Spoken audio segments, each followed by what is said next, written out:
সুজি, ময়দা অথবা খোয়া ক্ষীর ছাড়াই আজকে ছানা জিলাপির একটা দারুণ রেসিপি আপনাদের সাথে শেয়ার করতে এলাম। এই রেসিপিটা যে বানানো এতটা সহজ, না বানালে আমি হয়তো কখনোই বুঝতে পারতাম না। বন্ধুরা, একদম দোকানের মতো তৈরি হয়েছিল। আর দেখুন, একেবারে ভেতর পর্যন্ত রসে ভরা টুকটুক করে। ঘরে থাকা মাত্র 2 থেকে 3টি উপকরণ দিয়ে তৈরি এই রেসিপি একবার দেখলে যে কেউ তৈরি করতে পারবে। আর এই রেসিপিটা বানানো কিন্তু একেবারেই সহজ, সময় লাগেও খুব কম। নমস্কার, আমি নীলিমা, আপনারা দেখছেন এনপি টেস্টি ফুড। তো চলুন বন্ধুরা, দারুণ মজার এবং সহজ ছানা জিলাপির এই রেসিপিটি দেখে নেওয়া যাক।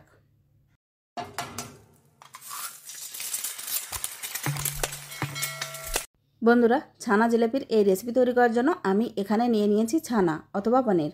মানে দুধ ফেটে গেছিলো, সেটাকে বেশ ভালোভাবে সেকে নিয়ে 3-4 ঘন্টা জল ঝরিয়ে তারপর সেটাকে নিয়ে নিয়েছি। এবার এর ভেতরে দিয়ে দিচ্ছি 2 চামচের মতো ময়দা আর 1 চামচ ভরে দিয়ে দিলাম সুজি। এরপর দিয়ে দিচ্ছি হাফ চামচের অল্প একটু বেশি বেকিং পাউডার। এইবার এই সব উপকরণকে হাতের তালু দিয়ে বেশ ভালোভাবে একটু প্রেস করে করে মেখে নিতে হবে। এই মাখাটা যতটা সুন্দর হবে, এই ছানা জিলিপি গুলো কিন্তু ততটাই ভালো হবে। তো দেখুন বন্ধুরা, এভাবে হাত দিয়ে ডলে ডলে বেশ ভালোভাবে এটাকে মেখে নিতে হবে স্মুথ করে। এই প্রসেসিংয়ে কিন্তু বেশ অনেকটাই সময় লাগবে, প্রায় 4 থেকে 5 মিনিটের মতো সময় এখানে লাগবে। 4-5 মিনিট ধরে বেশ ভালোভাবে আমি মেখে নিয়েছি। দেখুন, এটা একটা ডোয়ের ফর্মে চলে এসেছে। আর প্লেটে যে সমস্ত ছানাগুলো লেগেছিল সেগুলো কিন্তু ছেড়ে দিয়েছে। এবার এটা থেকে ছোট ছোট করে লেচি কেটে নিতে হবে। বন্ধুরা, এই রেসিপিটা একবার বাড়িতে অবশ্যই ট্রাই করবেন। রেসিপিটা কিন্তু বানানো খুবই সহজ। আমি আজকে বানিয়েছি, আর এই রেসিপিটা যে এত সহজ, না বানালে আমি বুঝতেই পারতাম না। এবার এই লেচি থেকে একটা লেচি নিয়ে এভাবে হাতের তালু দিয়ে ঘষে ঘষে একটু লম্বা করে নিতে হবে। তো দেখুন বন্ধুরা, এরপর এক সাইড এভাবে মুড়িয়ে নিয়ে অপর সাইড ঘুরিয়ে এনে আবার মুড়ে দিতে হবে। এবার দেখুন, এখানে কিন্তু আমাদের একটা ছানা জিলাপি রেডি হয়ে গেল। আপনারা যে কোনো ডিজাইনে তৈরি করতে পারেন, আমি এরকম সহজভাবেই তৈরি করে নিচ্ছি। এই একইভাবে বাকি ছানা জিলাপিগুলোও কিন্তু তৈরি করে নেব। তো দেখে নিশ্চয়ই বুঝতে পারছেন, এক সাইড থেকে মুড়ে একটা জায়গায় লাগিয়ে দিয়েছি, তারপর অপর সাইডটা এনে আবার সেই জায়গায় লাগিয়ে দিলাম। এই একইভাবে সবগুলো ছানা জিলাপি তৈরি করে নেব।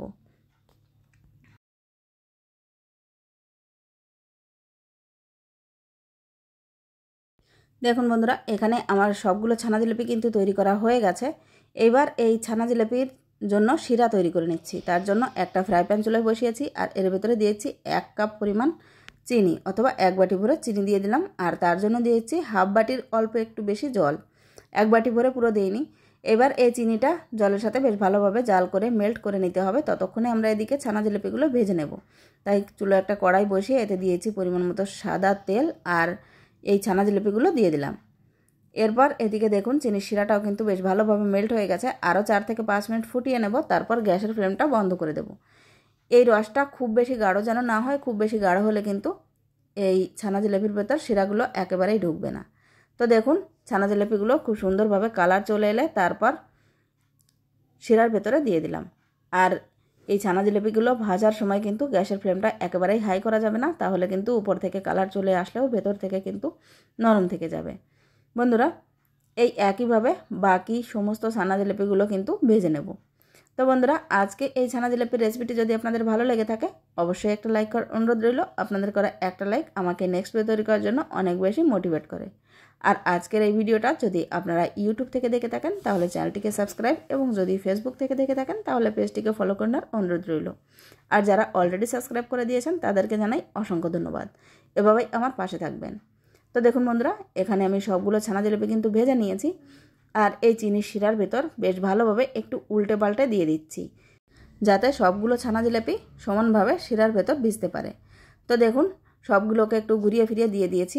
এইবার ঢাকা চাপা দিয়ে এটাকে 3 থেকে 4 ঘন্টার জন্য রেখে দেব। 3-4 ঘন্টা পর এটা সার্ভ করে নিলেই কিন্তু দারুণ এর ভেতরে রসে ঢুকে যাবে, আর ছানা জিলাপিগুলো কিন্তু বেশ ফুলে বড় হয়ে যাবে। তো দেখুন বন্ধুরা, 3-4 ঘন্টা পর প্যানে কিন্তু রস নেই বললেই চলে, নিচে খুবই সামান্য পরিমাণ রস আছে।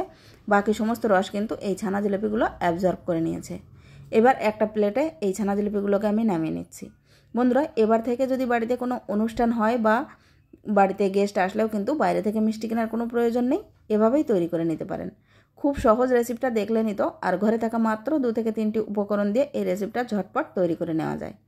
বন্ধুরা, আজকে আমার এই ছানা জিলাপির রেসিপিটি দেখে বাড়িতে একবার অবশ্যই ট্রাই করে দেখবেন। আশা করি ঠিকঠাকভাবে ছানা জিলিপিগুলো তৈরি হবে আর সকলের খুব ভালো লাগবে। এই ছানা জিলিপিগুলো কতটা রসালো হয়েছে অথবা এর ভেতরে কতটা রস ঢুকেছে সেটা আমি আপনাদের অবশ্যই কেটে দেখাচ্ছি। তো দেখুন বন্ধুরা, ছানা জিলিপিগুলো টাচ করতেই কিন্তু খুব সহজভাবে কেটে যাচ্ছে আর এর ভেতরে পুরো ভালোভাবেই কিন্তু রসটা ঢুকে গেছে। তো দেখুন, আমি হাত দিয়ে আপনাদের চেপেও দেখাচ্ছি, ছানা জিলিপিটা কিন্তু একেবারেই রসে ভরপুর। এভাবে আপনারাও বাড়িতে ট্রাই করবেন। আজকের মতো তাহলে ভিডিওটা আমি এখানেই শেষ করতে চলেছি। আবারও ফিরে আসবে একটা নতুন রেসিপি নিয়ে। ততক্ষণ পর্যন্ত সবাই খুব ভালো থাকবেন, সুস্থ থাকবেন। আজকের এই ভিডিওটা শেষ পর্যন্ত ধৈর্য ধরে দেখার জন্য আপনাদের সবাইকে অনেক অনেক ধন্যবাদ। নমস্কার।